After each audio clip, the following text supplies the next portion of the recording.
Hola, hola. Hola, hello, ¿cómo estáis? Bien, bien. Aprendo. Ay, es que me estoy asando, no inventes. Hace un calor.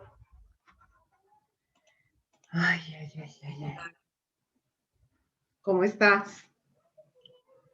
Ay, bien aquí con las computadoras que ya sabes que te hacen gracias al último minuto. Ajá. Me acabo de acordar que la computadora en la que me voy a conectar no tiene Office. Ah, Entonces, este, eh, ahorita voy a ver si no me los va a dejar abrir en PDF, pero yo creo que lo voy a subir a línea, en línea, y de ahí ya los abro en línea, pues estar en línea eso. para más fácil. En Sí, porque con otra compu, bueno,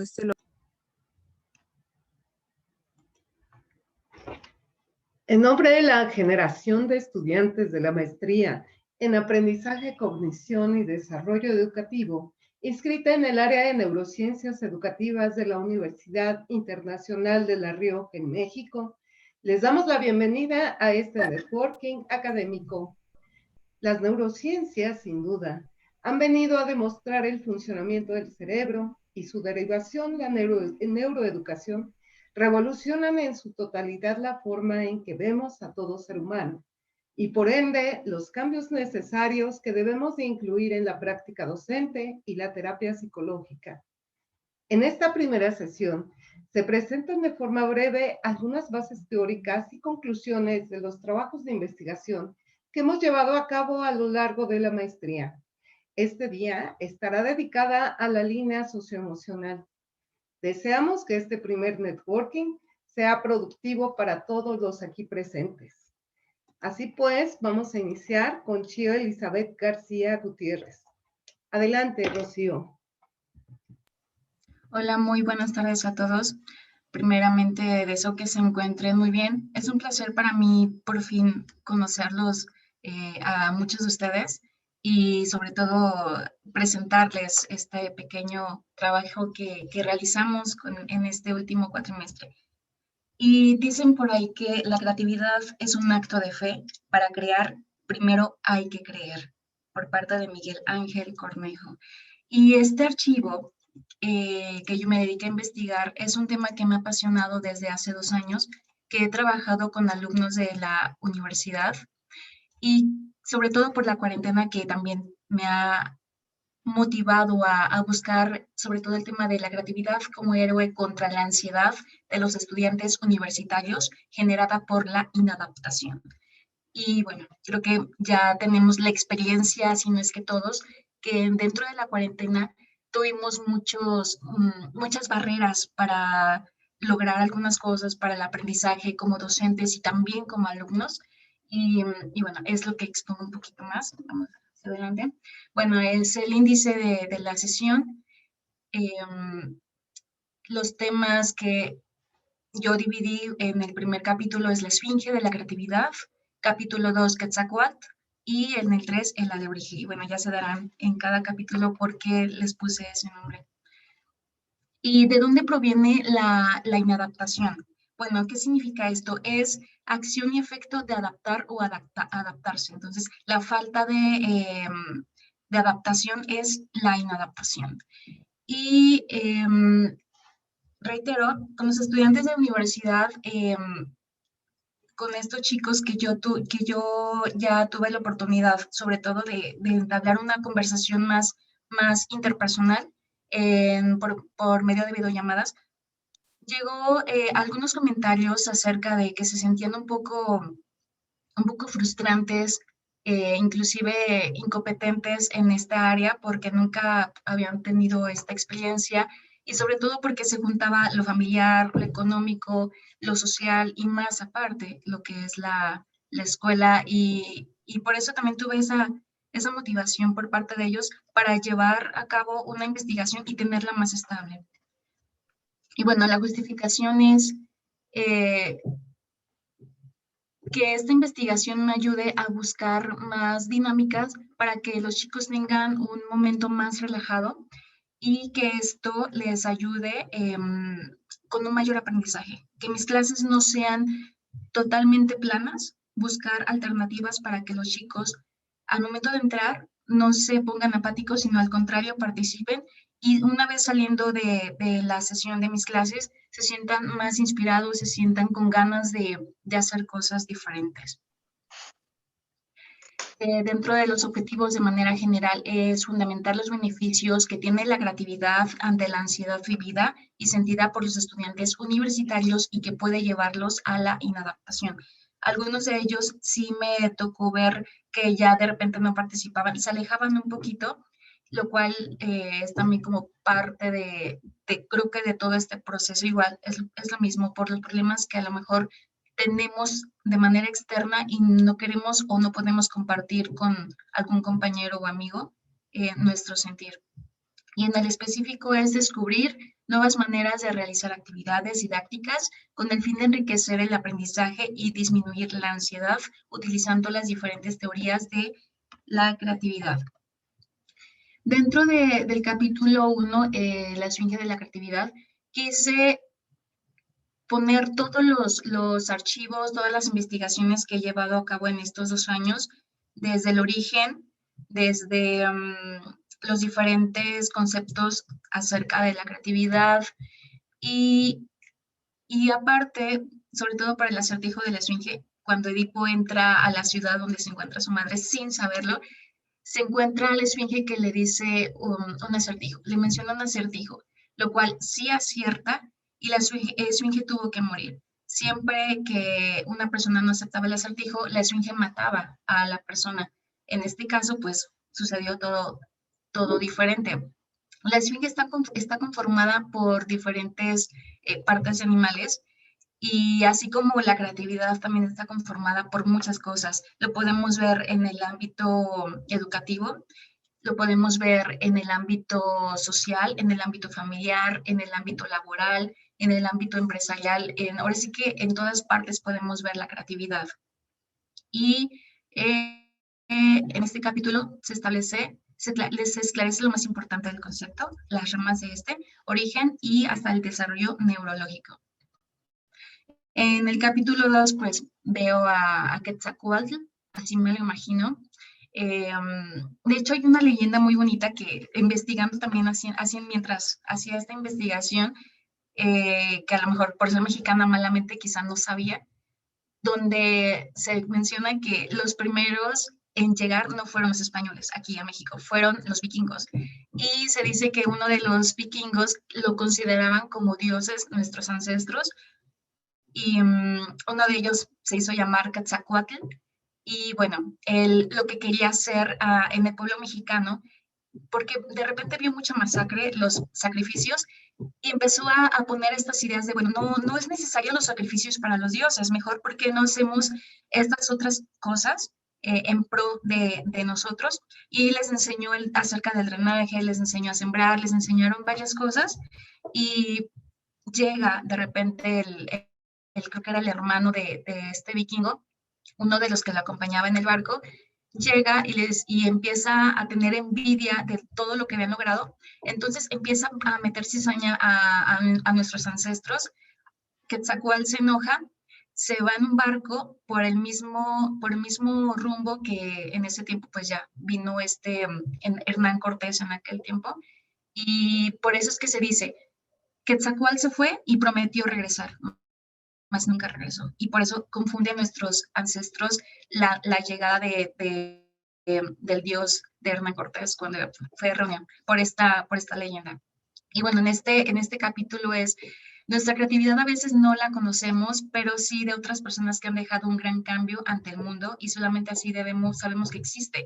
Ya y hablamos de los genios, hablamos de aquellas personas brillantes, talentosas, que han dejado un legado, ya sea en escritura, en las investigaciones, en la serendipia también. Entonces, quieran o no, hay un indicio de esta parte donde dejaron una marca, y aquí expongo a todas las personas que pueda investigar dentro de la literatura, dentro de lo científico, de la ciencia, entre otras cosas, y ahí está la lista en el documento. Y bueno, por último, el capítulo del alebrije. El señor Pedro Linares era un artesano experto, y en ese tiempo que él tenía una enfermedad, sufría, tenía ahora sí que noches prolongadas de sueño, y en una de esas tuvo un sueño acerca de que él estaba en un bosque.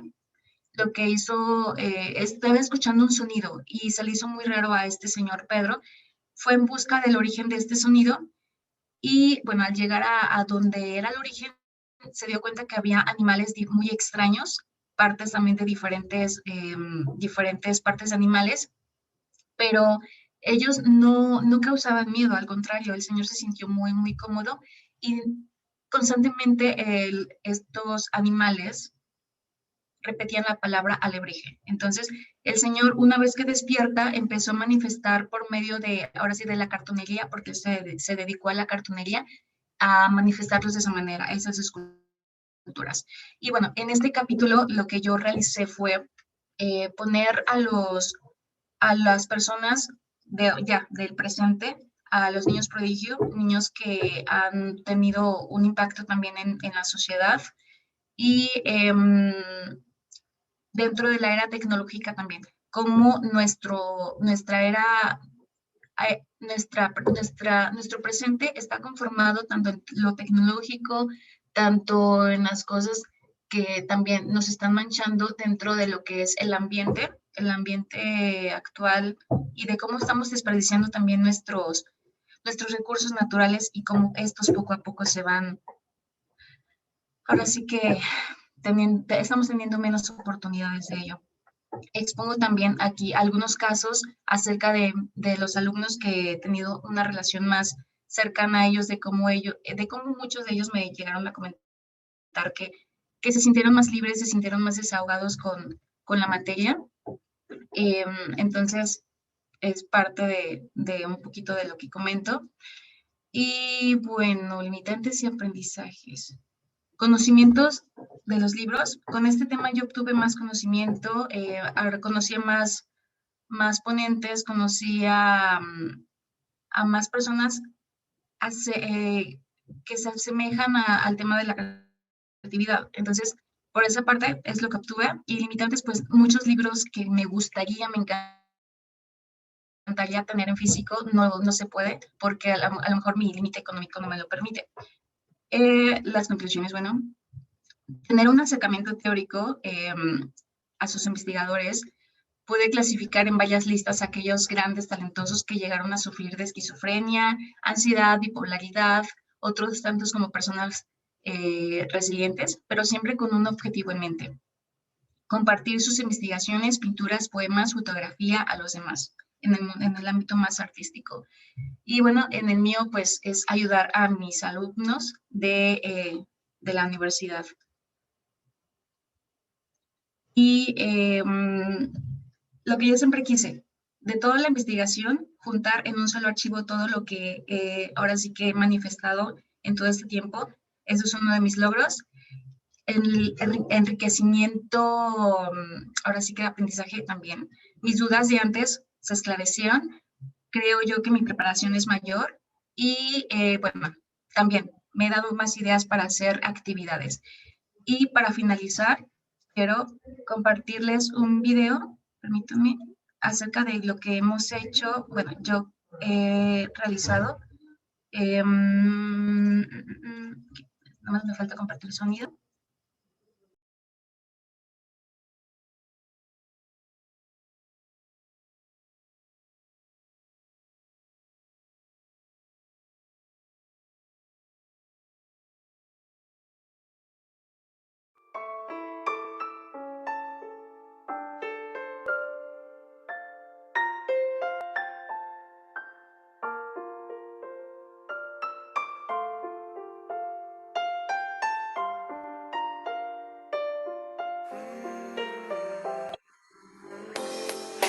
was a Sunday then.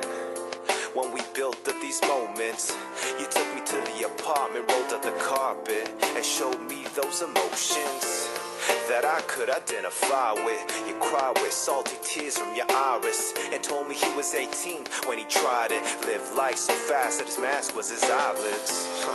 A funny conversation with laughters on vacation. 2 tickets to the tropics, where the topics are cautious swimming in adoration. You smiled oh so beautiful, like perfect notes from a musical. From your head to toe down to your cuticles, your resume in my lap, thinking you're so suitable. But who knew this was the start of my ending? Digging a hole deeper than one pretending. Saying you're kidding, I laugh, your hands extended. But not this time, you're fine without my friendship. The joke's on me, damn, was this part of the plan? I crammed to understand the struggles of man. I guess the fun but the plan's possible. Everyone stumbles to rumble with life's obstacles. And I knew that we could never be happy. And when times got crappy, I knew you would ask me if I still wanted to try, and use my shirt to dry, cover your cry. But instead we covered the lies with tears that smothered our eyes, and to that I sigh. If only I stood my ground and pulled myself out. Forever you would be in a place of mystery, where I could see you for real. Y prácticamente, bueno, sería toda la realización de este proyecto, del cual me siento satisfecha haberlo completado, haberlo cumplido, y más que nada, pues espero y deseo de corazón que les haya dejado, aunque sea un poquito de curiosidad por saber de este proyecto. Dejen, termino de compartir. Ahí está. Listo. Muchas gracias.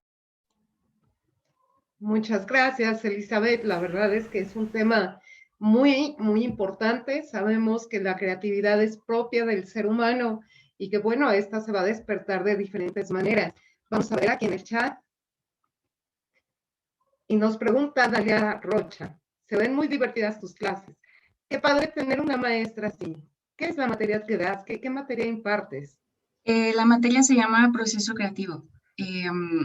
Yo estudié en esa universidad y el maestro que me tocó a mí, pues sí nos mandaba a la biblioteca a buscar conceptos de creatividad. Y yo le agradezco mucho porque a lo mejor creo que esos documentos en ese tiempo me ayudaron, pero sí trato de manejarlo más, de manera más dinámica en la práctica. Ay, perfecto. Muy bien. Si no hay más preguntas, pasamos a nuestra siguiente expositora, Margarita Mar, por favor. Ah, perdón. Perdón. Es que Barbie me pregunta algo muy interesante. ¿Los estudiantes les hiciste alguna prueba de ansiedad previa a las clases? No, no lo había pensado, pero creo que no es mala idea hacerlo. Y no conozco acerca de test. No sé si puedas tú proporcionarme algo más oficial, algo más de manera, no test de internet, porque a veces te encuentras, si estás ansioso, si eres esto, no. Pero me gustaría mucho si me pudieras apoyar en eso. Muchas gracias, Barbie. Muy bien. Laura Limón incluso nos dice que le gustaría este material para compartirlo con docentes de primaria.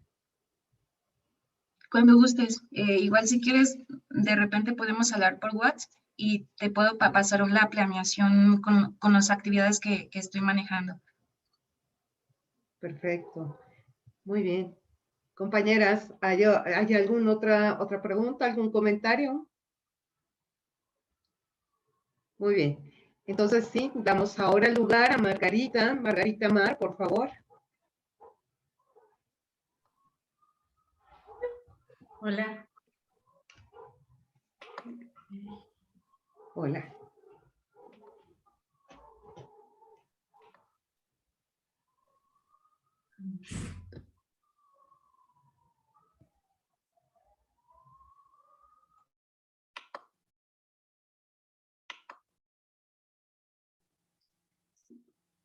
Buenas noches, primero que nada a todos, es un gusto conocerlos y formar parte de este proyecto.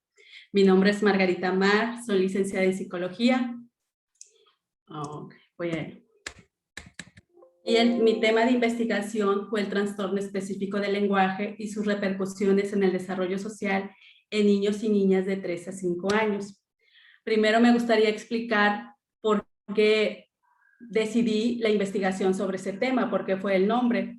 De acuerdo a mi experiencia como terapeuta, he observado niños de 3 a 5 años, más o menos en edad de preescolar, o cuando me ha tocado la oportunidad de visitar algunos preescolares o centros educativos, he observado que hay niños que presentan problemas de lenguaje, pero también presentan problemas a nivel de conducta, como una falta de interés por relacionarse con otros, son aislados, tímidos, niños que se quedan en el recreo a colorear solitos, y eso es pues una de mis preguntas. Por el otro lado, he encontrado niños que ya han sido diagnosticados con algún problema, un trastorno específico del lenguaje, y estos se muestran retraídos, aun cuando están en terapia o ya están superando su problema, tienen dificultades para socializar, o adolescentes que se encuentran con un trastorno depresivo o de adaptación. Entonces encuentro que estos niños y niñas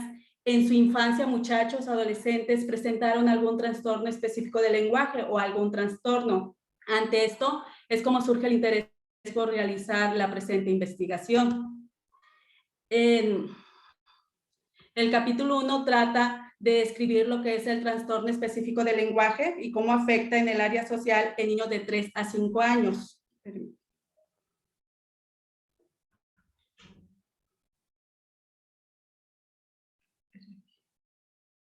No, perdón. Aquí ya tenía. Owen define el lenguaje como un código socialmente compartido para representar. Es que estoy teniendo algunos problemas técnicos, permítanme. Ya está listo. Para representar conceptos mediante la utilización de símbolos arbitrarios y combinaciones de estos, que están regidos por reglas. Rosselli, Matute y Ardila mencionan en el 2010 que el desarrollo del lenguaje está relacionado con la maduración y especialización del cerebro. Menciona que aun cuando la estimulación ambiental es decisiva para el desarrollo adecuado del lenguaje, la adquisición del lenguaje es en gran parte el resultado del proceso de maduración del cerebro. Según la definición que nos ofrece el lenguaje, la Asociación Americana del Lenguaje Hablado y Oído, el lenguaje es un sistema complejo y dinámico de símbolos convencionales que se utiliza de diferentes maneras para el pensamiento y la comunicación. También dice que el lenguaje evoluciona dentro de contextos específicos, sociales y culturales, que el lenguaje como conducta está regido por reglas, se describe al menos por 5 parámetros fonológicos, que son morfológico, sintáctico, semántico y pragmático. Y el aprendizaje y el uso del lenguaje están determinados por la intervención de factores biológicos, cognitivos, psicosociales y ambientales. Dice que el uso del lenguaje para la comunicación requiere una comprensión amplia de la interacción humana, lo que incluye factores asociados como las claves no verbales, la motivación o los aspectos socioculturales. Portellano nos describe las bases neurobiológicas del lenguaje de la siguiente manera. Dice que las bases neurobiológicas del lenguaje se articulan mediante el funcionamiento sincronizado de componentes centrales y periféricos, distribuidos en el encéfalo y fuera de él. Los componentes centrales son los responsables de la gestión del lenguaje como una actividad simbólica, que aunque no los vemos, ahí están y se localizan en diversas estructuras del encéfalo, especialmente en la corteza cerebral asociativa. Habla de los componentes periféricos, que son los elementos auxiliares del lenguaje y están situados fuera del sistema nervioso. Incluye los órganos fonatorios, el sistema visual y el auditivo. Entre los hitos del desarrollo de niños a 3 a 5 años del lenguaje encontramos que a los 3 años un niño utiliza adverbios y preposiciones de forma creciente, realiza frases de 6 a 8 elementos, utiliza frases subordinadas y utiliza el pasado en los tiempos verbales. A los 4 años encontramos que inicia inicio de la utilización de las reglas gramaticales en frases simples, dispone de un vocabulario de 1.500 a 2.000 palabras, define objetos familiares para su uso, expresa bien sus necesidades, inicia la expresión de frases complejas. Y a los 5 años, de 5 a 6 años, su vocabulario oscila entre 2.500 a 3.000 palabras. Consigue la articulación sistematizada de todos los sonidos del lenguaje. El lenguaje se hace inteligible en su totalidad. Quiere decir que al niño casi se le entiende todo lo que él habla y dispone de un vocabulario de 4.000 palabras a los 6 años. Entre los hitos del desarrollo social, primero vamos a definir lo que es la conducta social.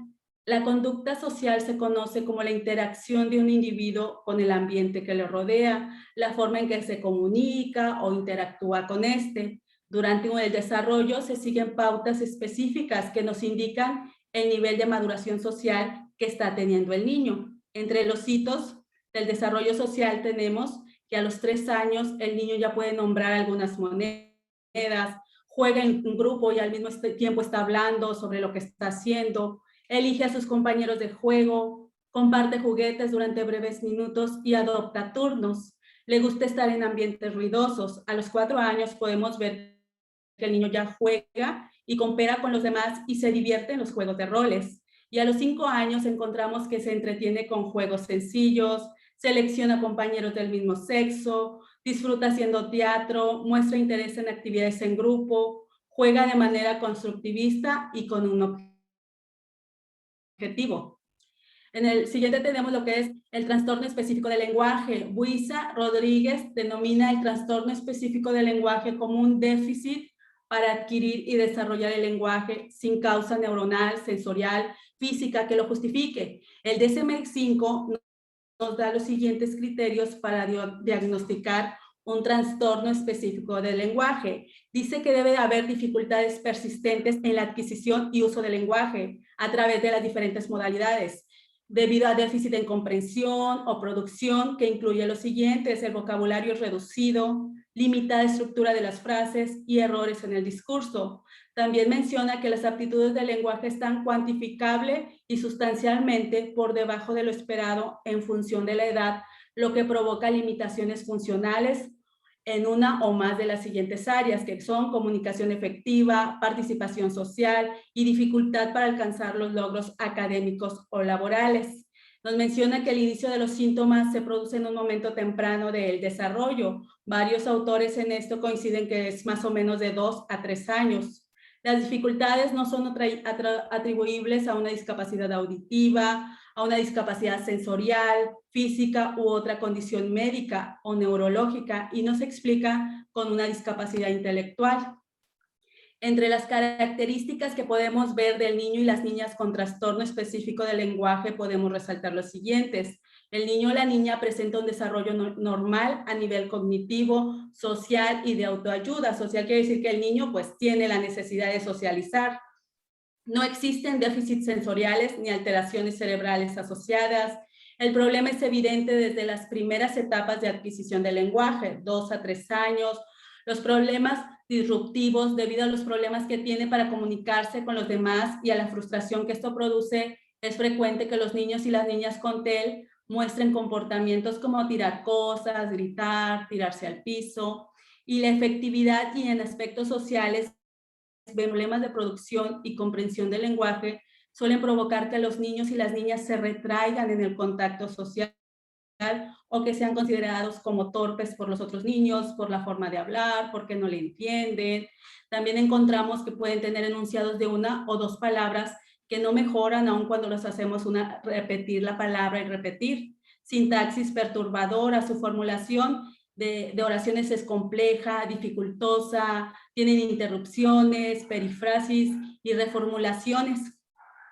Orden secuencial dificultoso, utilización incorrecta de marcadores morfológicos, frecuencia de muletillas o comprensión normal de palabras sueltas, deficiente comprensión en enunciados. En las repercusiones en el desarrollo social en menores de 3 a 5 años, en el capítulo 3, que es donde manejo cuáles son las repercusiones que están pasando, es que un menor con dificultades asociadas a un TEL puede parecer que confunde o no presta atención cuando se le habla. El menor puede seguir instrucciones de manera incorrecta o simplemente no seguirlas, parecer como que nadie le está hablando, dar respuestas inadecuadas cuando le hacen preguntas, puede ser muy silencioso. Las habilidades para conversación, por ejemplo, respetar turnos, mantener un tema, suelen ser deficientes o inadecuadas. Puede parecer que no presta atención cuando se le habla. En la práctica se menciona que podemos observar niños y niñas que no muestran interés ante la voz humana o no la discriminan entre los sonidos del ambiente. Presentan dificultad para explicar el conocimiento que tienen de las cosas mediante sus representaciones lingüísticas. Fallan en adaptar su lenguaje al contexto social en el que están implicados. Pueden manifestar conductas de aislamiento, conductas repetitivas, a veces son hasta palabras repetitivas, y fallas atencionales como consecuencia de las dificultades para entender el código lingüístico y pues no lo pueden adquirir, las posibilidades de adquirirlo. Pobres aptitudes comunicativas sobre las cuales no se interviene, si no se interviene de forma sistemática, dice que puede llevar a que decrezca su participación social o incluso sean rechazados por parte de sus compañeros. De acuerdo a las conclusiones finales, se considera que de acuerdo a la información expuesta en esta investigación, que el aprendizaje del lenguaje es un sistema complejo que implica desde los órganos fonatorios hasta las áreas cognitivas, siendo el lenguaje el funcionamiento, el reflejo del funcionamiento adecuado y de la madurez cognitiva, igual de la madurez cerebral, por lo que una anomalía durante el desarrollo del lenguaje, pues nos va a ocasionar una anomalía en el área social o en otras áreas. Una de las repercusiones que se encontraron durante la presente investigación fue que cuando un menor presenta características del TEL, probablemente se encuentre inmaduro en algunas otras áreas. Algunos autores están de acuerdo en que si se presenta un trastorno específico del lenguaje, en la mayoría de los niños dice que hay otra área que también está afectada, pues sus funciones cognitivas o su madurez se encuentra inmadura, por lo que presenta confusión en la expresión y comprensión del lenguaje. El lenguaje por sí solo ya posee una naturaleza social. La necesidad de comunicarnos con otros pues es generalmente a través del lenguaje hablado. Pero cuando existe una deficiencia en el lenguaje, en el área del lenguaje, existirá una deficiencia notablemente pues en la comunicación y en el área social. Una de las últimas etapas del lenguaje es la pragmática, el uso de reglas para comunicarnos. Pero cuando un menor presenta dificultad para lograr los hitos de desarrollo en el lenguaje, el área pragmática se verá afectada según algunos autores, por lo que afectará el uso de reglas para iniciar o mantener una conversación, y esto va a hacer que cada vez al niño se le haga más difícil comunicarse con otros, por lo cual podemos observar que el niño se encuentra con un retraso en el área social.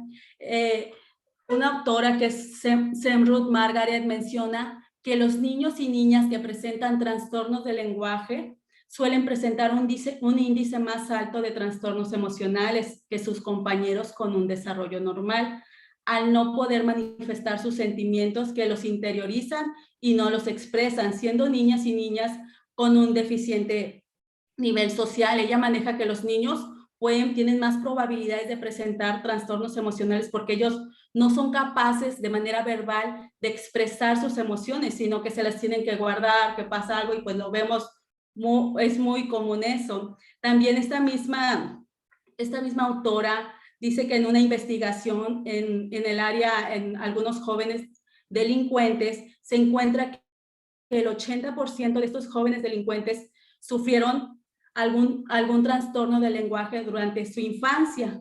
Entonces, eso me pareció muy interesante, por eso creo que es la importancia de intervenir a tiempo en esta área. En conclusión, pues observamos que en la investigación realizada que el niño y la niña con TEL muestra deficiencia en el área social.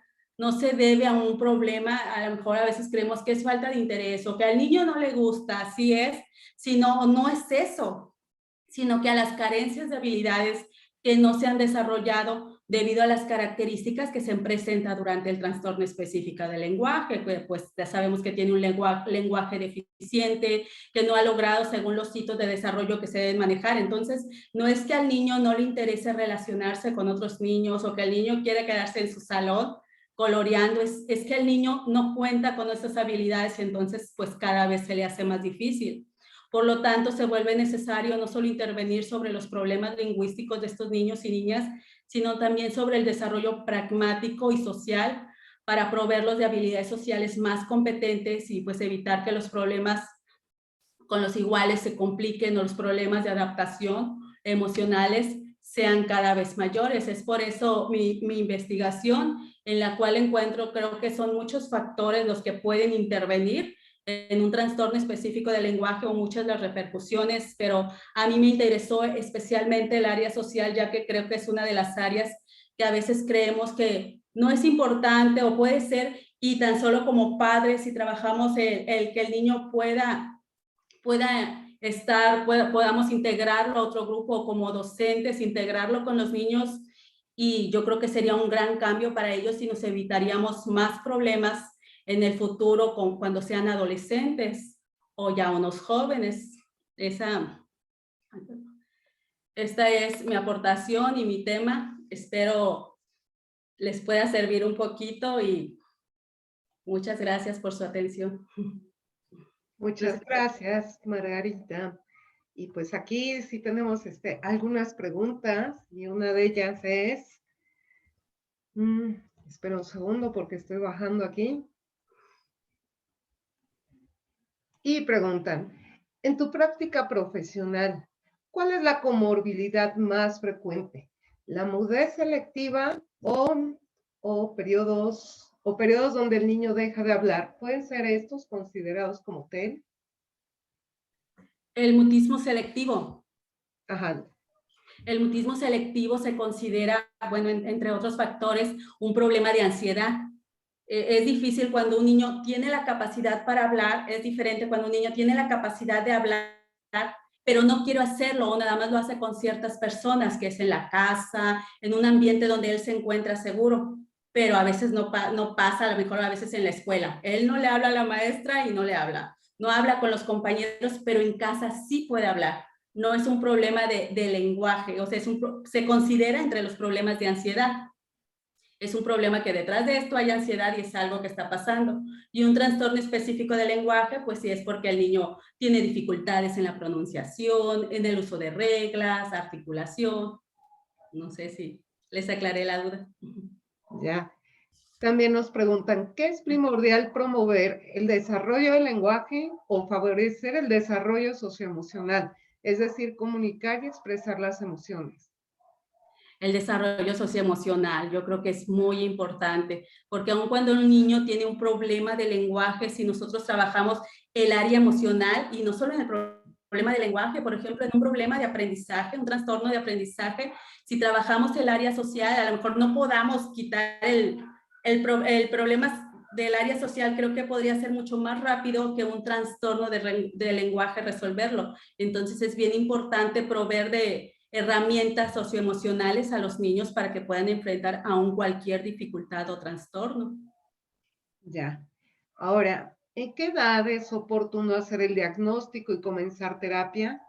¿Y con qué frecuencia se asiste a la terapia para comenzar a ver resultados? Como hemos visto en nuestras clases, ¿verdad? Y en nuestro material, entre más temprano es mejor, probablemente como de 3 años, a partir de los 3 años. Entonces, porque el cerebro sabemos que está en su máximo esplendor, ¿verdad? Y es mucho más fácil trabajar con un niño de menor edad que con un niño mayor. Y la otra pregunta no la recuerdo. ¿Y con qué frecuencia se asiste a la terapia para comenzar a ver resultados? Ok. Generalmente yo recomiendo 2 veces por semana, y ya depende de cada una de la situación o el problema que esté presentando el niño. Es como se van a ver los resultados. Entre más chiquitos, por ejemplo, hay chiquitos que no hablan de 3 años y con la estimulación a veces como ya está maduro su cerebro, pero perdió esas áreas de conocimiento porque pues no fueron a la edad que las debería de tener, entonces ya está listo y con una estimulación el niño empieza a hablar, pero como ya hay un desfase en la adquisición del lenguaje, pues va a traer problemas en la articulación. Entre más grande sea el niño es más difícil porque luego empieza un niño, bueno, como lo vimos en nuestras clases, un niño con problemas de lenguaje ya es muy probable que vaya a traer un problema de de lectura, perdón, porque va a estar escribiendo como él está hablando, entonces sí se le va a dificultar más. Por eso es entre más temprano, a la edad preescolar, detectar y poder canalizar. Así es. Acá nos comenta Laura, hablas de que los niños no logran expresar. Entendí que era, ¿por qué no lo pueden expresar de forma oral? O sea, sí lo pueden pensar, pero no lo pueden expresar, ¿o cómo es? Ah, ok, sí, algún autor, ¿no? O algunos autores nos manejan que los niños tienen dificultades, no pueden expresar, o sea, tienen el conocimiento, saben probablemente un ejemplo para qué funcionan las cosas, pero no pueden expresar, decir el nombre, no pueden expresar un conjunto de ideas, y esto es cuando hay una madurez más, o sea, digamos, menos problemas en los niños, y hay una madurez cognitiva o muy pequeño desfase, ¿verdad? Entonces los niños sí saben lo que quieren decir, pero pues no hay forma porque no han adquirido el lenguaje adecuado, no han adquirido como las etapas. Ya cuando no se adquiere una etapa es bien difícil porque solo expresan con una palabra. Hay a nivel del cerebro, que fue lo que aprendí, se trabajan muchísimas áreas, entonces a veces no se logran discriminar y solo se discrimina como las últimas letras de la palabra, es lo que alcanzan a entender los niños o a escuchar y a almacenar, y es así como le llaman, y tienen la idea, pero no la pueden expresar por lo mismo del trastorno del lenguaje. Ya, entonces sí tienen un pensamiento. No sé si hay otra pregunta. Sí hay más, ¿eh? Bueno. Pero ahí sí yo de forma personal te lo preguntaría. ¿Tú crees entonces, no como lo decía Descartes, que decía que el lenguaje era la herramienta del pensamiento y que sin esa herramienta pues no había un pensamiento, ¿no? Que el que sabía pensar pero no lo sabía expresar estaba en el mismo nivel del que no sabía pensar? ¿Tú qué dirías?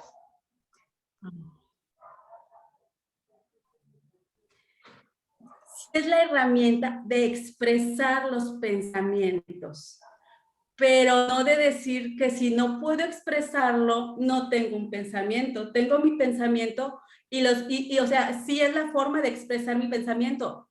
Puede ser una de las formas, pero no creo que si no hay lenguaje, no haya pensamiento, porque son diferentes áreas. Entonces puede ser una de las formas, porque muchas ocasiones los niños no tienen lenguaje, pero tienen pensamiento y lo empiezan a hacer con la conducta. Se empiezan a mover, a agarrar las cosas y dicen, o a señalar también, ¿verdad? Entonces ya es una forma de expresar, creo que sí es una forma de expresar los pensamientos, creo que no es la única, pero pienso que sí hay en ocasiones, bueno, cuando no hay una discapacidad intelectual o un problema más severo, creo que sí puede haber un pensamiento sin haber lenguaje. Muy bien. En tu práctica, ¿existe un registro adecuado de las observaciones de un posible TEL por parte de los educadores o maestros? Ay, perdón. Sí, si en tu práctica existe un registro adecuado de las observaciones de un posible TEL. O sea, te empiezas a decir, ya te está presentando esto, segurito. Ok, los criterios.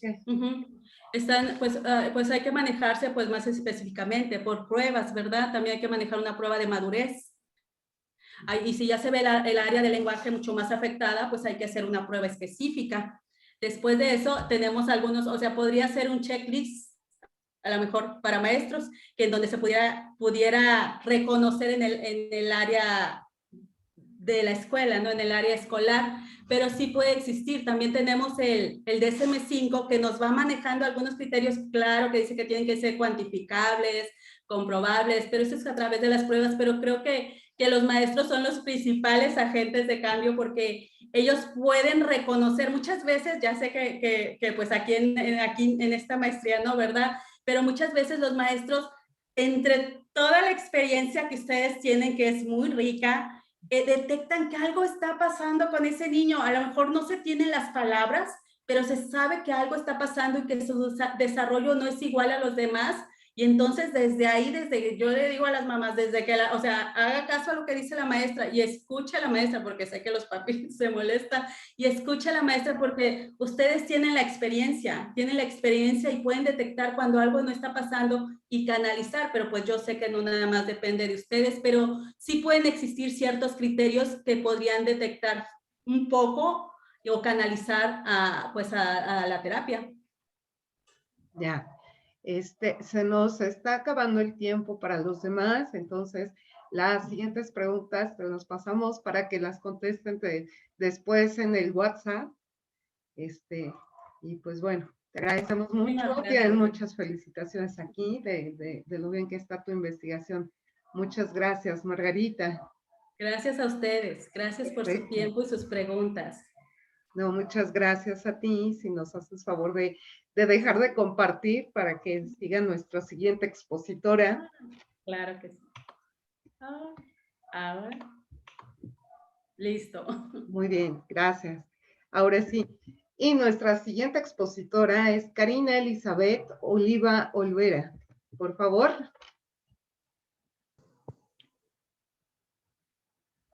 Hola, buenas noches.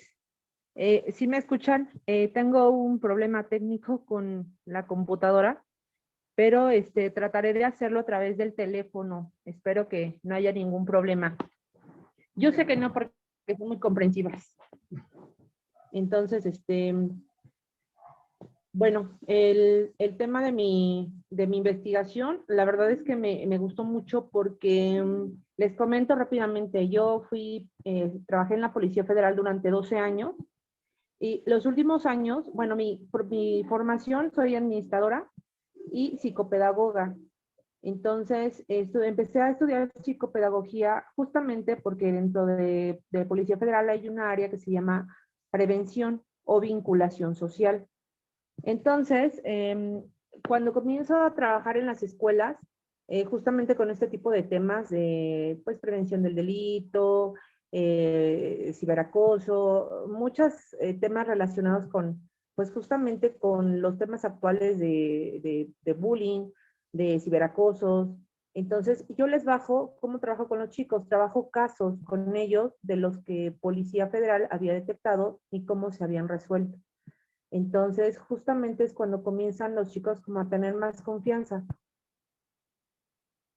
No sé si me están escuchando, porque al parecer, bueno, les continúo. Comienzo a detectar que los chicos traen una situación pues complicada, sobre todo en secundaria y en preparatoria, porque muchos chicos es la edad en la que empiezan a abandonar la escuela, y la abandonan porque no entienden, porque no les interesa, porque muchos maestros en esta etapa como que ya están con una mentalidad que son chicos rebeldes, que no tienen disposición para aprender.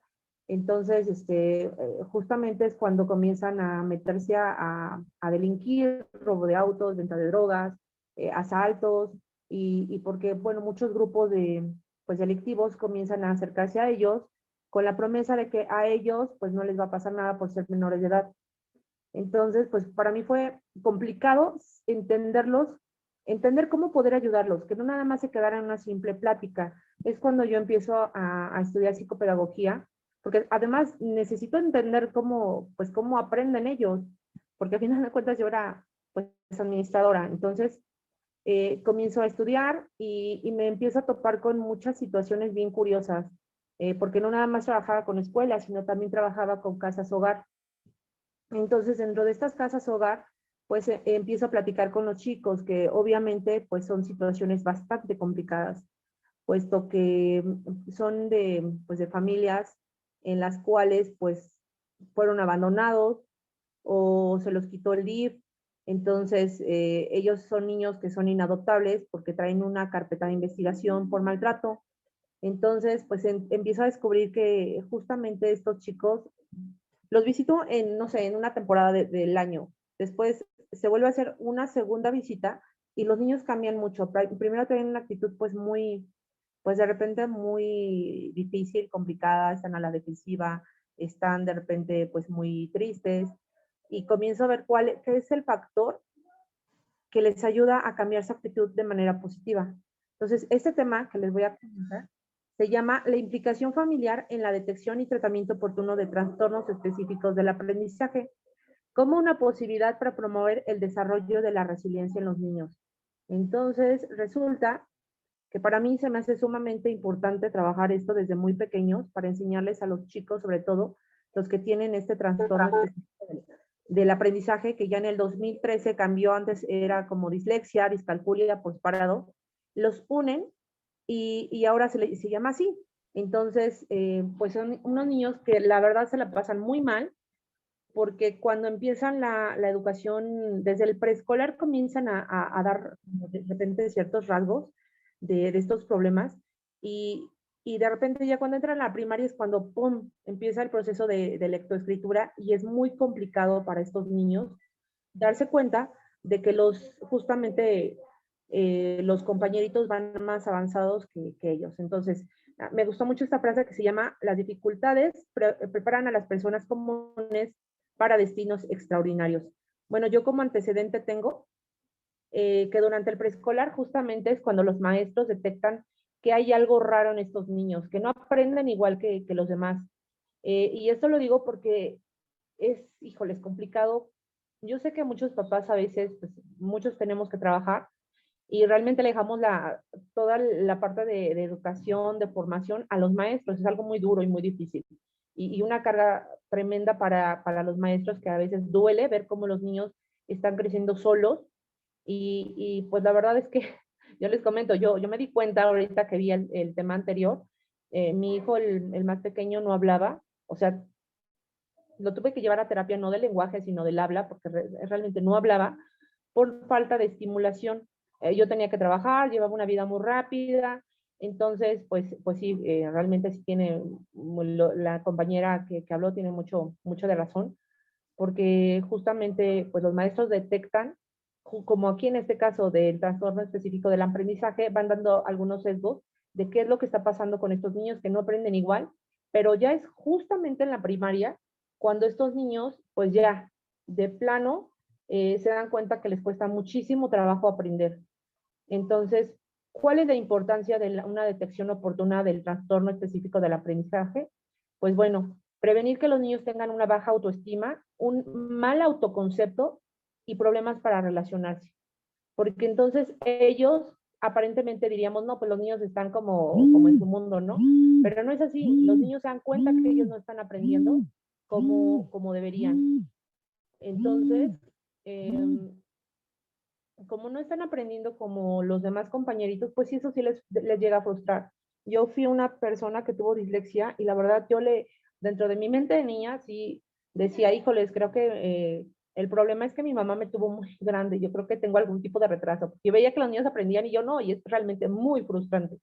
Sin embargo, bueno, otro enfoque es el de los maestros, ¿no? Que los van viendo, que es el niño que se atrasa, el niño que no cumple, el niño que no quiere escribir, el niño que no quiere entender, y que regularmente son catalogados como el niño burro, el niño que es flojo, que es apático, y que los maestros muchas veces se enfocan en esta situación con los papás, es que su hijo es muy flojito, no quiere apurarse. Entonces el niño se frustra en la escuela, llega a la casa y se frustra en la casa porque el papá llega a exigirle que haga las planas, que haga la tarea, que se aprenda las letras, y al niño le cuesta trabajo porque tiene un problema. De aquí viene que desde una edad temprana comiencen los papás y, bueno, con el apoyo de los maestros, a detectar este problema para evitar que el niño pase por esta situación. Entonces, nosotros como papás buscaremos la mejor escuela que se adapte pues a las características de nuestros hijos y que le den la atención que necesitan. Entonces, bueno, ¿qué es el trastorno específico del aprendizaje? Bueno, es una condición específica y persistente en la adquisición de un aprendizaje, pese a es la diapositiva 6. Ahí está. Pese a una instrucción convencional, nivel de inteligencia y oportunidades socioculturales adecuadas. Estos trastornos se incluyen dentro de los trastornos del neurodesarrollo e interfieren en el aprendizaje de habilidades académicas o sociales y a menudo coexisten con problemas de conducta, de estado de ánimo o de ansiedad. Ya sabemos que de repente esto tiene una comorbilidad con el trastorno de déficit con el TDAH o TDA. Bueno, ¿cuáles son las descripción de este trastorno? Según la Asociación Americana de Psicología, dice que, bueno, lectura de palabras imprecisas o lentas y con esfuerzo, dificultad para comprender el significado de lo que lee, dificultades ortográficas, dificultades del sentido numérico y el razonamiento matemático. Las aptitudes académicas afectadas están debajo de lo esperado para la edad cronológica del individuo. Se manifiesta en la edad escolar o hasta que las demandas académicas superan las capacidades limitadas del individuo. Aquí les comento una cosa. De repente los niños se vuelven tan hábiles para poder como tapar esta parte que ellos no están entendiendo lo que el maestro, sobre todo en primer año, lo que el maestro está enseñando, pero se vuelven tan hábiles para copiar, que en este caso sería como calcar las letras, porque ni siquiera entienden el sentido de poner la L, de poner la M, de poner la J, no. Ellos empiezan pues como que su instinto, ¿no? De que ya no quiero que me regañen, ya no quiero tener problemas en la escuela, voy a calcarlo. Pero si tú les preguntas qué escribieron, ellos no saben absolutamente nada. Se caracteriza por la dificultad de precisión y fluidez en el reconocimiento de palabras escritas, así como en su decodificación y deletreo. Bueno, ¿cuáles son las bases para su tratamiento? La primera es un diagnóstico adecuado.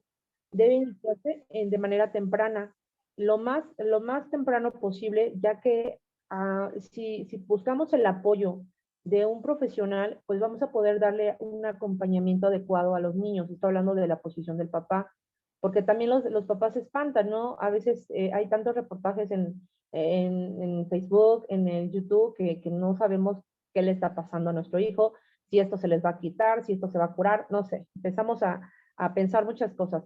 Entonces, lo importante es un diagnóstico adecuado del tipo de dislexia que tiene nuestro hijo.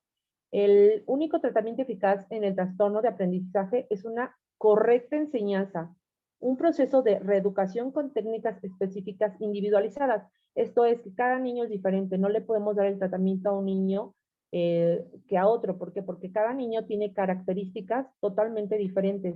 Entonces, aquí es donde el terapeuta debe de evaluar cuáles son las fortalezas en el niño, qué es lo que le gusta hacer, cómo le gusta aprender. Entonces, bueno, ese es un punto súper importante. Buscar áreas en las que presenta habilidad para que las pueda aprender y estudiar con autonomía. Esto es algo súper importante que tenemos que buscar qué motiva al niño.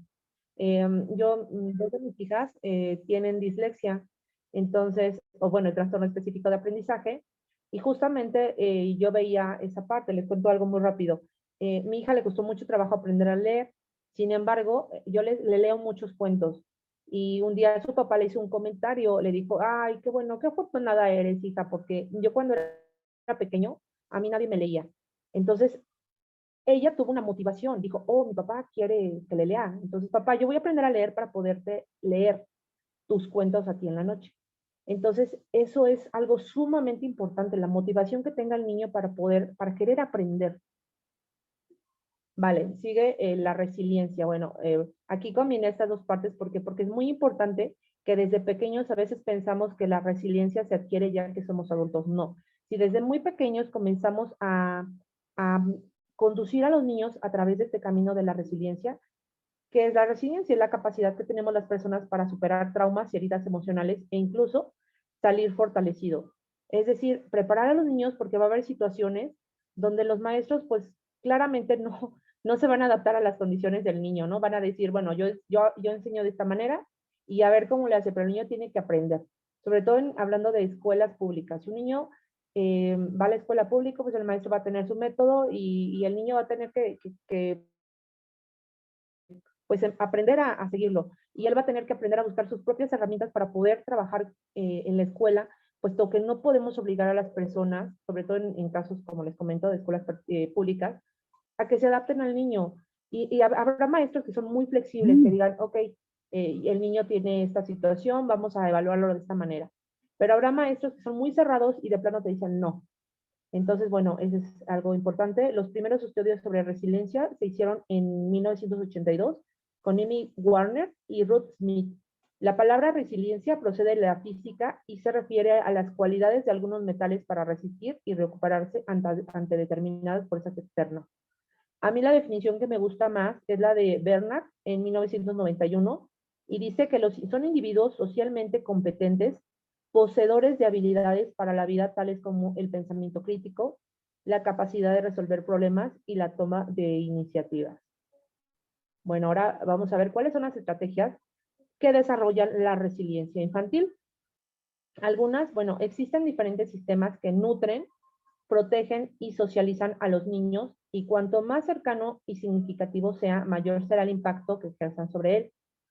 Colombo habla de dos. Una es un ontosistema y es la materia prima que sirve de pila y base para la conformación del carácter y de la personalidad.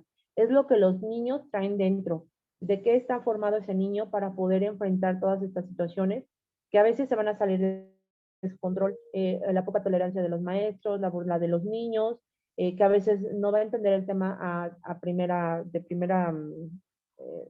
de manera instantánea, sino que él va a tener que buscar el proceso que a él le va a ayudar a encontrar ese conocimiento.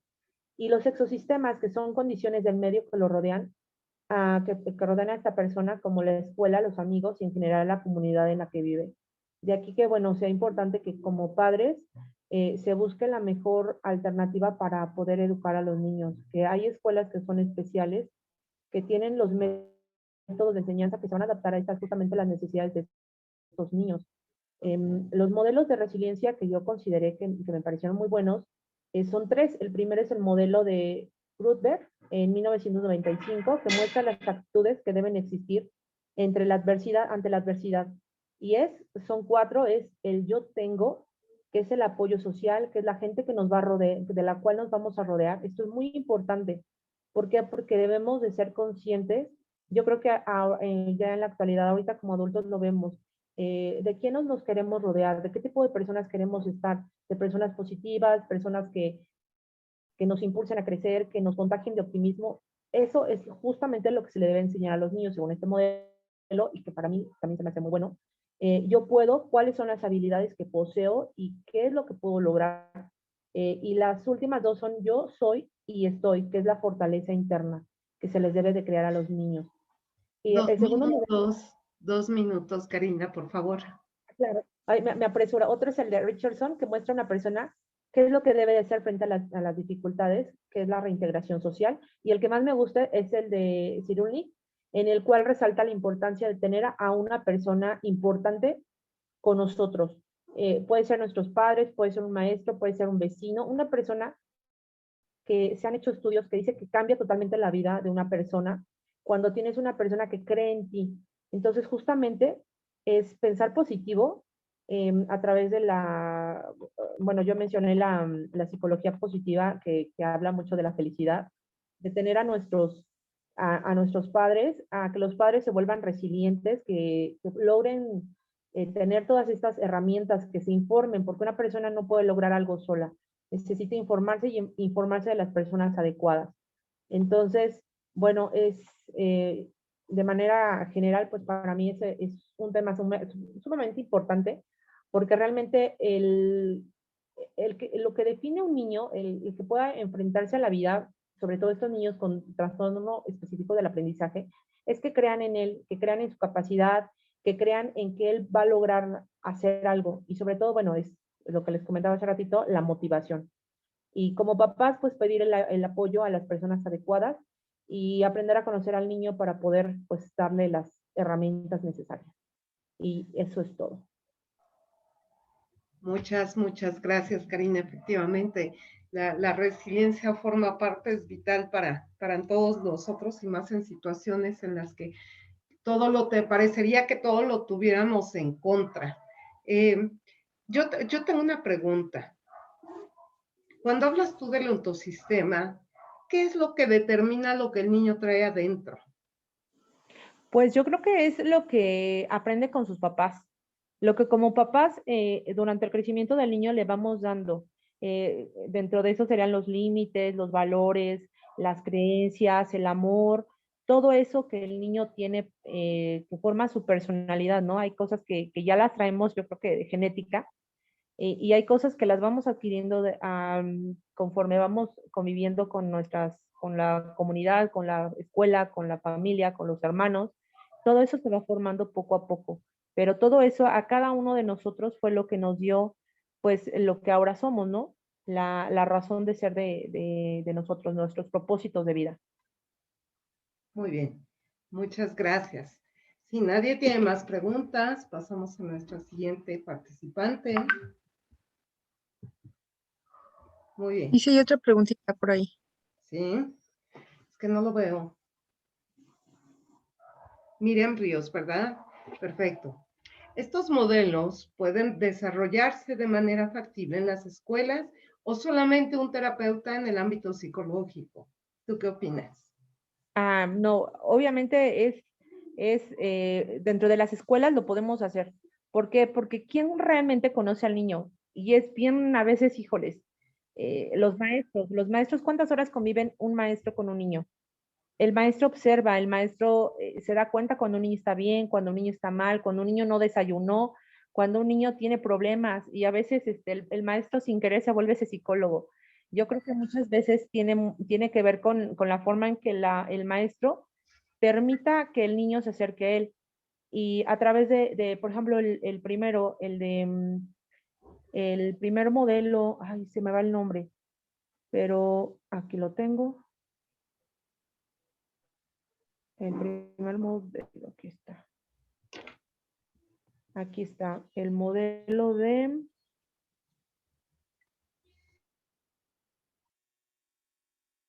el de Rothberg, que habla de las 4 partes. Ese perfectamente se puede desarrollar dentro de la escuela. ¿Por qué? Porque, bueno, ahorita yo creo que lo hemos visto con Escuela en Casa, que hablan mucho de la educación socioemocional. El maestro ya de manera presencial puede trabajar esto con los niños, donde el niño se dé cuenta de que hay personas que lo van a favorecer, que lo van a fortalecer y que él tiene que encontrar razones dentro de sí para poder salir adelante. Sobre todo niños que vienen de conflictos de papás separados o papás que se pelean mucho o que viven con los abuelitos, con los tíos. Yo creo que muchos de los que son maestros me darán la razón en el sentido que se desahogan estos niños con los maestros porque a veces no hay una persona que los pueda entender, que los pueda escuchar. Entonces, perfectamente se pueden desarrollar en el aula. Muy bien, muchas gracias, Karina. Y aquí lo que nos comenta Claudia Camacho, y que ella concuerda plenamente en que es responsabilidad del maestro el que registre sus observaciones y estas apoyen a un posterior diagnóstico. Y te felicita por tu investigación. Igualmente, nos comenta, sí, felicidades por tu trabajo. Muchas gracias, Karina. Si ya no tenemos algo más, vamos a pasar con nuestra siguiente expositoria, Rocío Walterspiel. Por favor, Rocío. Gracias. Hola, ¿qué tal? Buenas noches a todos. Me da mucho gusto por fin poderlos ver porque a muchos nada más aparecían sus nombres en las clases o en el chat. Entonces es muy bonito que ya cada nombre tiene ahora sí que un rostro. ¿Ya pueden ver lo que estoy compartiendo? Sí. Sí. Perfecto. Bueno, miren, espérenme tantito.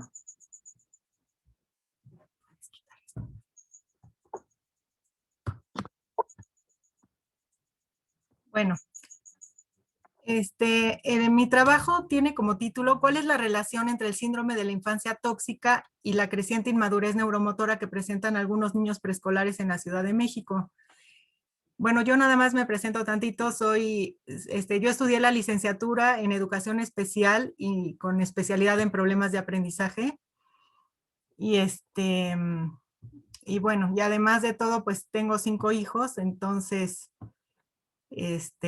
por eso quise hacer pues este trabajo, porque me di cuenta de, pues ahorita les digo, espérenme tantito, es que no puedo cambiarlo.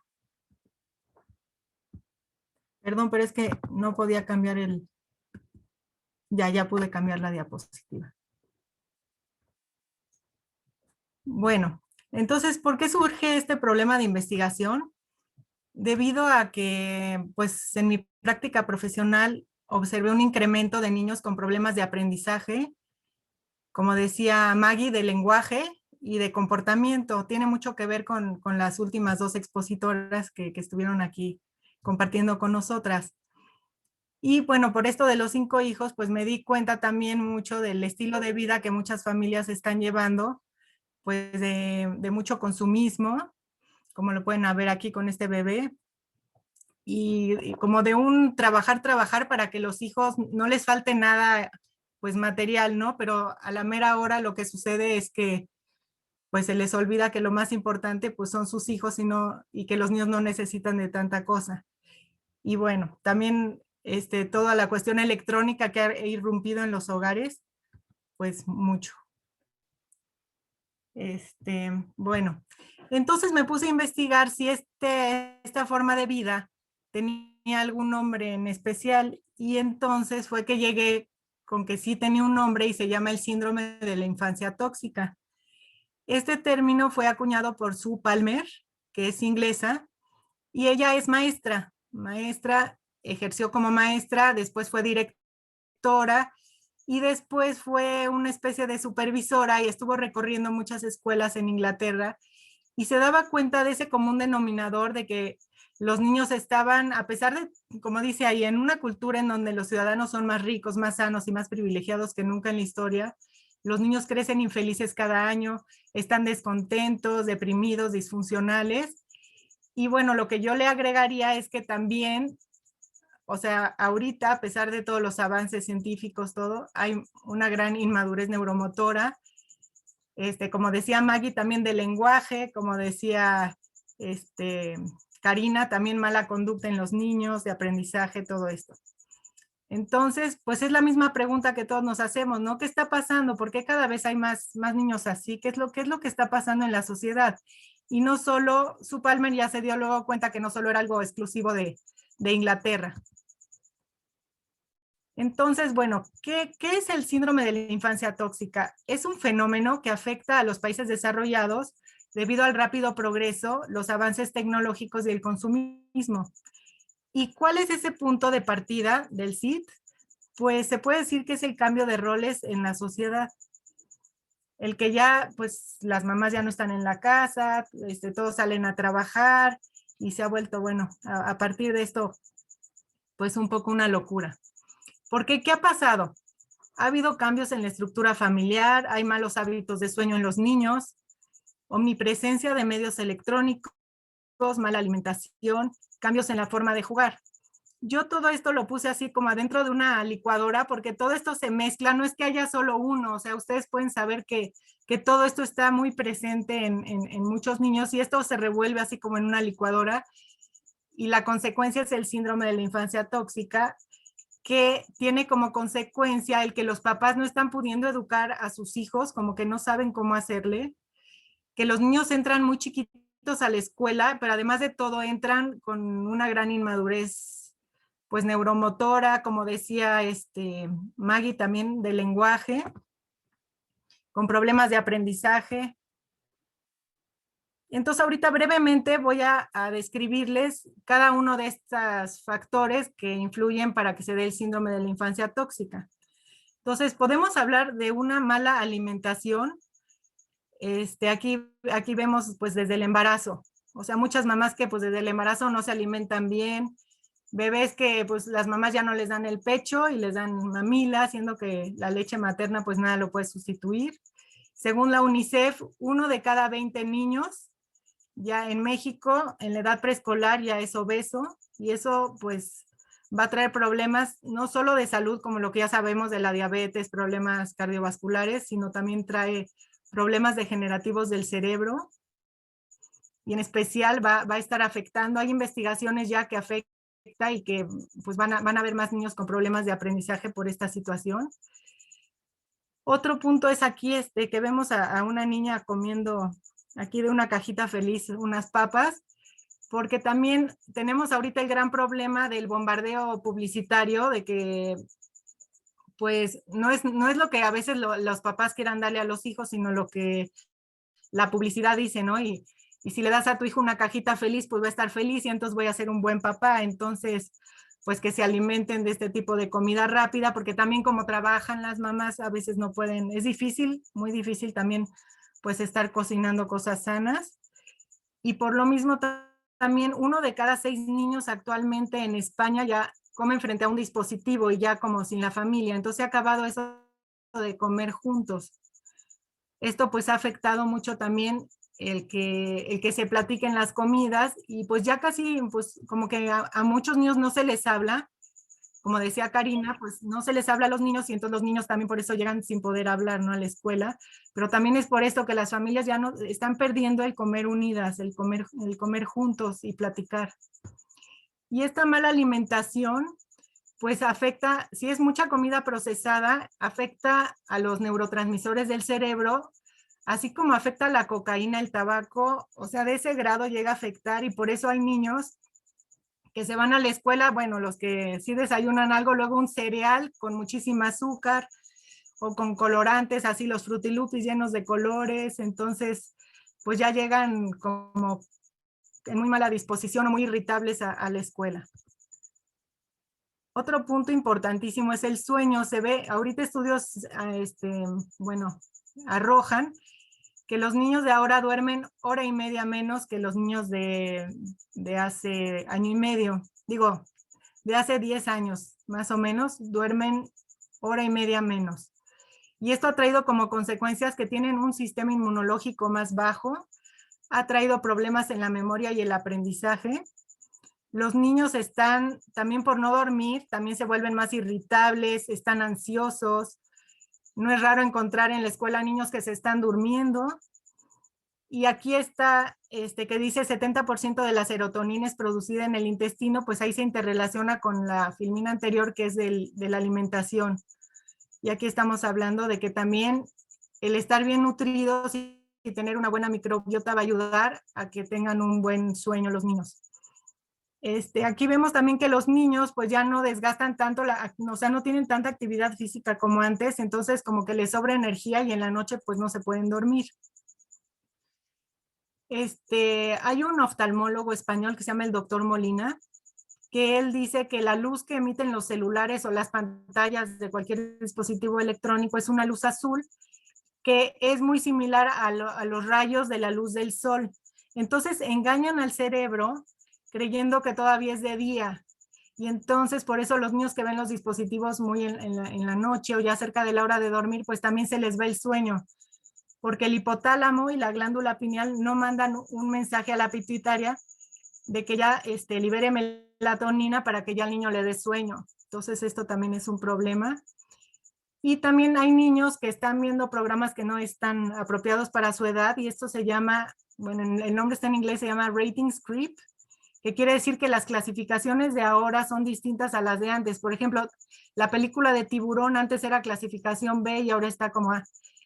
Pero pues son contenidos que no deben ver los niños y que luego les perturban el sueño también. Y papás que llegan pues tarde de los trabajos y no pueden estar ahora sí que con los niños y aprovechan como, hacen más larga la rutina, ¿no? Para convivir con los niños se van acostando tarde y al día siguiente todos se levantan con sueño. Y algo de los cambios más importantes ha sido en la naturaleza del juego. Para mí esto es súper, súper importante. El juego es la base, pues ahora sí que de todo el desarrollo del niño.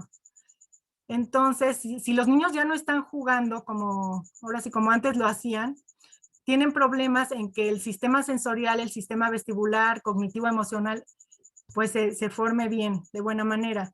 Si se ponen a ver aquí, el juego antes era colectivo, ahora es más individual. Y no se diga ahora en la pandemia, ¿no? Ahora está peor. Antes se jugaba mucho más en el exterior y ahora pues más en el interior por todo el tema de la inseguridad, bueno, haciendo un lado lo de la pandemia, pues inseguridad, no hay espacios para que los niños jueguen, hay más centros comerciales que parques, los papás no tienen tiempo de sacar a sus hijos al parque o a dar la vuelta, aunque sea. Antes los materiales pues eran naturales, como podemos ver en esta foto, piedras, troncos, lodo, agua, hojas. Y esto se ha visto que estimula el tacto, porque el tacto está muy relacionado con el comportamiento. Y ahora resulta que la mayoría de los juguetes de los niños pues están hechos de plástico. Entonces ahí vemos un cambio muy importante. Antes jugaban sin supervisión, así, adiós mamá, y se iban a jugar los niños, ya no les veían el polvo. Y ahora los papás, pues sí estamos muy encima de ellos, como le llaman ahora los papás helicópteros, sobrevolando al niño para ver qué hace, que no vaya a hacer nada peligroso. Y a la vez está, pues por eso ya los privamos de muchas cosas. Antes tenían tiempo suficiente para jugar y ahora hay sobrecarga de tareas, horarios extendidos, extraescolares. Entonces, este juego de antes beneficiaba más lo afectivo, las vivencias, pero además era la base para todo el aprendizaje. Y ahorita pues se está priorizando más lo cognitivo, también por la competencia. Bueno, no se diga, la comunicación también ha sufrido, como les decía, muchos cambios. El que las mujeres se sienten, bueno, se ha dicho como que qué padre que las mujeres sean multitarea, pero en realidad es que sabemos que no podemos estar en todo. Y finalmente, pues, alguien paga los platos rotos, ¿no? Los niños, pues, llegan sin poder, como, sin tener esa capacidad de escucha a la escuela y también con muy bajo nivel de comunicación. Y este autor, que se llama Colwyn Trevarten, habla de la danza de la comunicación, que la comunicación es como una danza de los padres con el bebé. Y desde ahí empieza todo esto, empieza el contacto visual, el vínculo, el apego, y esto se ha visto que afecta a la corteza prefrontal. Los niños que tienen un buen apego, un buen vínculo, tienen mayor número de conexiones neuronales, redes más nutridas neuronales en la corteza prefrontal, lo que les ayuda a tomar mejores decisiones, a ser más seguros, a poder razonar mejor. Bueno, aquí está otra vez lo que les decía de comer en familia. La vida familiar ha cambiado mucho, pues los matrimonios van a la baja, luego los divorcios a la alza, muchos se están casando tarde y pues ya habiendo trabajado y pues habiendo ganado, ahora sí, teniendo buenos puestos, pues ya es difícil luego renunciar al trabajo. Y no digo que no puedan trabajar las mujeres, claro que sí pueden trabajar, pero sí tenemos que encontrar un balance, y yo creo que esto es lo que se ha perdido un poco, y yo creo que aquí está el meollo del asunto, encontrar un balance entre el trabajo y la vida familiar. Porque pues los hijos pues están a cargo terceros de su crianza, como las abuelas o en algunas situaciones las muchachas, y también en guarderías. Rudolf Steiner dice que la meta es que el niño tiene que conseguir ser el dueño de su propia casa y que el cuerpo esté a su servicio. Y Jean Piaget dice que el movimiento físico es la base para el desarrollo cognitivo, social y emocional. Pero, ¿cómo se puede lograr esto? Pues simplemente a través del movimiento, se aprende haciendo. Pero ahorita, ¿qué está pasando? Que los niños no están saliendo, no están jugando lo suficiente, no están, ahora sí que experimentando. Entonces es por esto que surge lo que estamos llamando la inmadurez neuromotora. ¿Y qué es la inmadurez neuromotora? Cuando el niño no está siguiendo el desarrollo normal, tanto en su motricidad, en el lenguaje, en el comportamiento y habilidades sociales. Peter Blythe, que es este señor que está acá, fundó el Institute for Neurophysiological Psychology en 1975, y Sally Goddard, que ella es la actual directora del instituto y ha escrito muchos libros y es investigadora. Y ellos han dicho que hay un vínculo entre inmadurez neuromotora y el bajo rendimiento escolar y el comportamiento. Si da tiempo, luego les explico del programa que han hecho en las escuelas en Inglaterra con muy buenos resultados, poniendo ciertos ejercicios. ¿Y cómo se puede saber que hay una inmadurez neuromotora?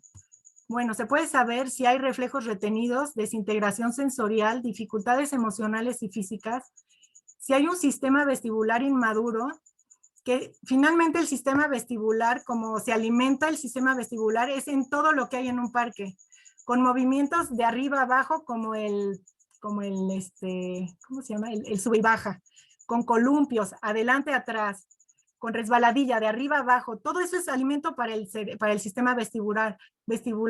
Los que giran así centrífugamente también, todo eso se necesita para que madure el sistema vestibular y que el niño tenga un buen equilibrio y después sobre eso se construye el aprendizaje. Entonces, de ahí es de donde se parte. Dificultades con el equilibrio, con la coordinación y percepción visual. Nosotros en las escuelas, pues lo que vemos es que hay niños que no agarran bien el lápiz o que les cuesta trabajo la adquisición de la escritura, que se sientan así como estos niños, que cuando escriben sacan la lengua, o niños agresivos, y todo esto nos indica que los niños realmente no pueden controlar su cuerpo. Lo que decía Rudolf Steiner es que ellos sean dueños de su cuerpo, que lo puedan controlar, pero si tienen reflejos retenidos, desintegración sensorial, problemas en el comportamiento, movimientos desordenados, pues no pueden controlar su cuerpo y no pueden escribir, poner atención.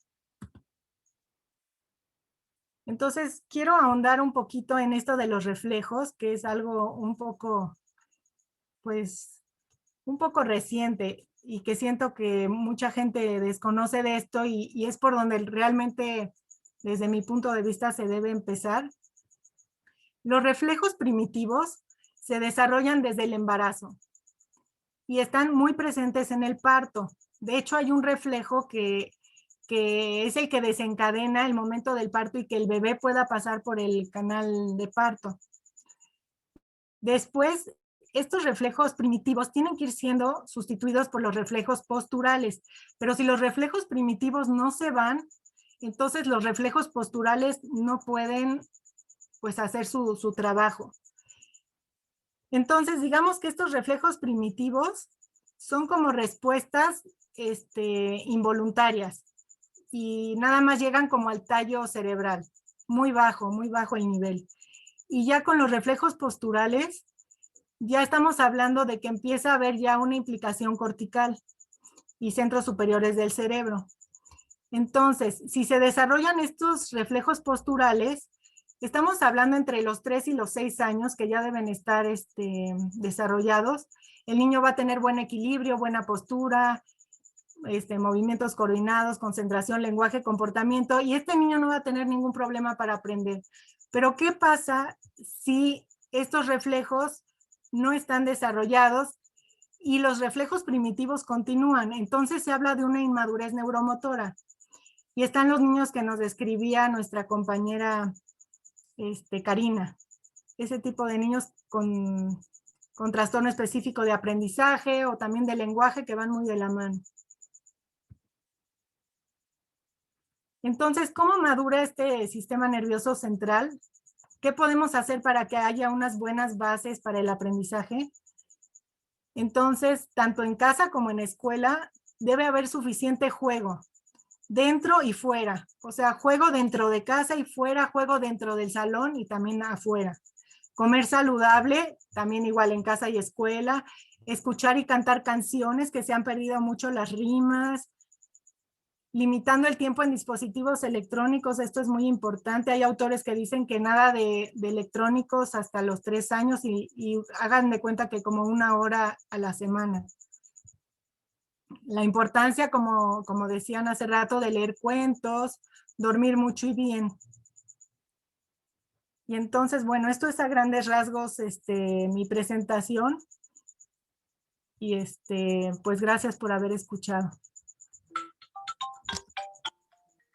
Muchas gracias, Rocío. Y bueno, aquí lo que nos están diciendo, espera un segundo. Muy bien. ¿Podrías compartir ahora o más tarde algunos de los estudios que refieres? Me interesa de sobremanera los de la necesidad de los niños de sus horas de sueño y los efectos de esta situación. Este mensaje es de Claudia Camacho. Karina Oliva nos dice también que es muy necesario darle prioridad a la familia por ser el principio de una sociedad adecuada. Te felicita porque es un muy buen tema. Igualmente nos dice aquí Leti, que te felicita. Dalia, que dice que le encanta el tema, que es súper interesante y es lo que están viviendo nuestros alumnos, un tema muy actual. Igual, Leti solicita que se comparta tu investigación y pues más y más felicitaciones por acá. Ay, muchísimas gracias.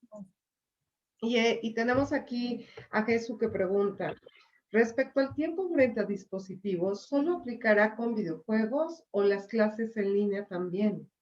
¿Tú qué opinas? Bueno, pues la luz azul que despiden las pantallas pues es parejo, no importa lo que esté uno viendo. Entonces sí, claro que afecta también y por eso la importancia de que pues después de que pasaron ya toda la mañana nuestros hijos en pantallas, es súper importante que en la tarde pues ya se las limitemos muchísimo porque si no estamos hablando de que pasan casi todo el día viendo dispositivos electrónicos y privándose de cosas importantes como lo es el juego. Claro. El juego real, porque a muchos le llaman juego a jugar en los electrónicos, pero el juego real con lo que sugieren es que les demos a los niños maderas como piedras. Una piedra puede ser una camita, pero puede ser un coche, un avión, cosas que despierten su imaginación. O sea, no es necesario gastar en los grandes juguetes. Los niños ven que muchas veces regalamos un juguete muy costoso y a la mera hora acaban jugando con la caja. Y eso es lo que necesitan los niños, no necesitan tantos juguetes ni estar viendo tanto electrónico, por supuesto. Claro, algo de lo que nos comenta también Ana, te felicita, por supuesto, tu investigación muy interesante y te dice que de hecho en el DSM-5 viene un trastorno psicomotriz muy interesante. Entonces, para que también, me imagino que también lo conoces. Y bueno, todavía tenemos 5 minutos y aquí lo que nos está pidiendo nos están pidiendo, Claudia nos dice, ¿nos puedes referir al estudio de Inglaterra que mencionaste en un momento? Ah, sí, claro que sí. Estos dos autores, bueno, estas dos personas investigadores, lo que descubrieron es que como los niños no están suficiente tiempo, digamos como ellos hablan que a partir de los 4 meses hay que dejar a los niños estar muy libres en el piso y que entonces ellos empiezan a rodarse, empiezan a levantar la cabeza y se ha abusado mucho de la sillita para bebé. Entonces eso hace que los reflejos no se puedan ir, o sea, se quedan en el cuerpo del niño esos reflejos. Y entonces lo que ellos descubrieron es que hay que pasar como, primero, cuando es bebecito, el bebé ahora sí que chiquitito, es como un pez. Entonces hay que hacer ejercicios como del pez, ¿no? Como si estuviera fuera del agua, rodar, levantar así tantito la cabeza, no sé, cosas así. Después de pez pasa a anfibio.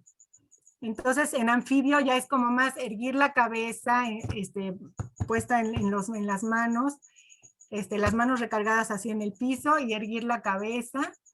Después sigue la etapa de reptil, que es como un cocodrilo que va caminando así, como reptando, o sea, reptar y así un poco, pues sí, reptar más que nada. La otra etapa es como de mamífero, que ya es gateo, el gateo, y ya la última etapa pues ya es la de humano, ¿no? En 2 pies, pero ellos lo que hacen es, en las escuelas de Inglaterra, bueno, en muchas se está implementando ya, se llaman los ejercicios del zoológico, y entonces así cuando empiezan las clases, destinan 10 minutos a hacer este tipo de ejercicios, simulando todas esas etapas por las que debieron de haber pasado los niños, pero que por diferentes circunstancias no pasaron. Y entonces de esta manera, pues los niños van madurando, ahora sí que va madurando su sistema nervioso central, se van yendo los reflejos primitivos, van apareciendo los reflejos posturales y ellos haz de cuenta que a principio de año les hacen hacer un dibujo de ellos, sí, que se dibujen ellos en una hoja y que escriban en unas líneas cómo se sienten. Y al final del año, después de haber hecho todos los días esos ejercicios como parte del currículum, vuelven a hacer el dibujo y es impresionante cómo mejora el esquema corporal, que nos habla mucho de esa madurez del sistema nervioso central. Y la letra mejora muchísimo, cómo se pueden expresar ya de una mejor manera, y le agradecen mucho a esta autora que se llama Sally Goddard y que les recomiendo mucho porque sí está muy interesante todo lo que trae, porque es como un abordaje desde la base. Ah, perfecto. Ojalá luego nos los compartas. Igual, aquí comentan que la luz azul afecta en todas las pantallas planas, afecta la fobia, la retina y disminuye la sinapsis. Y Elizabeth nos pregunta, ¿qué sugieres que les comente a los alumnos de universidad que ya creen que los juegos son para niños? Imagino que los juegos en el teléfono. O yo me imagino que el juego, bueno, lo que pasa es que mi trabajo de investigación se centró más en la etapa preescolar. Entonces, la etapa preescolar es cuando, pues, se debe privilegiar el juego, o sea, ya en nivel universitario, ya, pues digamos que ya no creo que, pues yo creo que eso sí no, como decían hace rato, son como ventanas que se cierran, entonces no creo que les guste jugar con palitos y con tierra, o a lo mejor sí lo disfrutan. Lo que sí les recomendaría sería salir a la naturaleza, salir a la montaña, por ejemplo, a la Jusco, a los Dinamos. Bueno, aquí en la Ciudad de México estoy hablando, pero seguro, bueno, y más en provincia tienen más lugares verdes, porque se está perdiendo mucho el contacto con la naturaleza. Y ese contacto con la naturaleza también es fundamental para el desarrollo de los niños y de las personas. Entonces, a lo mejor ya con los grandes, esto de juego dentro y fuera, pues que salgan al campo, a la naturaleza, que se despejen, que no estén todo el día pegados al celular. Muy bien. Y Dalia te pregunta, ¿cómo se llama la autora del síndrome de la infancia tóxica? Ah, se llama Sue Palmer. Ahorita lo escribo en el chat, si no. Perfecto. Pues muy bien. Si no tenemos más preguntas, vamos a cerrar la grabación. Nada más la grabación, si quieren nos podemos seguir quedando aquí. Y agradecemos a todas nuestras expositoras que tan brillantemente han presentado sus trabajos. Muchas gracias. El día de mañana vamos a tener otra sesión. El día de mañana va a ser la línea, va a estar destinada a la línea de la conciencia fonológica, la lectura y el lenguaje. Muchas gracias.